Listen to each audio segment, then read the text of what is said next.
একটা হাদিস বলি, নবী সাল্লাল্লাহু আলাইহি ওয়াসাল্লাম বলেছেন, প্রথম যে ব্যক্তিকে দিয়ে জাহান্নাম উদ্বোধন করা হবে, প্রথম সেই ব্যক্তি একজন শহীদ। কে একজন?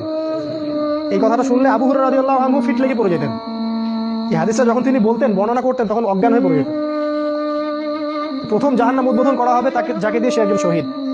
আল্লাহ বলবেন, তুমি কেন কি করেছো পৃথিবীতে? সে বলবে, আমি শহীদ হয়েছি। আল্লাহ বলবেন, মিথ্যা কথা বলছো, তুমি এই জন্য যুদ্ধে গিয়েছিলে যাতে মানুষ তোমাকে অনেক বড় বীর বলে, যাও জাহান্নামে যাও। তারপরে একজন দানবীর, কি করেছো? অনেক টাকা দান করেছো, সবের জন্য দান করেছো যাতে মানুষ তোমাকে দানবীর বলে, যাও জাহান্নামে যাও। তৃতীয় হচ্ছে আলেম। এই যে আলেম, কি করেছো? অনেক এলেম কালাম ছিল, আল্লাহ তোমার দিনের খেদমত করছে, মিথ্যা কথা।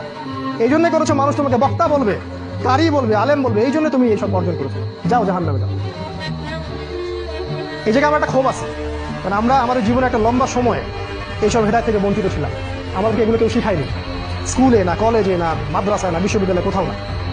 কোনো জায়গায় এগুলো নিয়ে কোনো কথা হয় না, কোনো বই লেখা হয় না, কোনো থিসিস হয় না, সাবজেক্টই নাই। খালি মনে হচ্ছে ওই রফুল ইদাইন করো আর জোরে আমিন বলো আর বুকে হাত বাঁধো আর এগুলো নিয়ে মারামারি করো, কাটাকাটি করো আর মসজিদ ভাগ করো, এটা জিহাদ করতেছে আল্লাহর কথায়। এগুলো তো জিহাদ। হক কায়েম করতে হবে না, হক।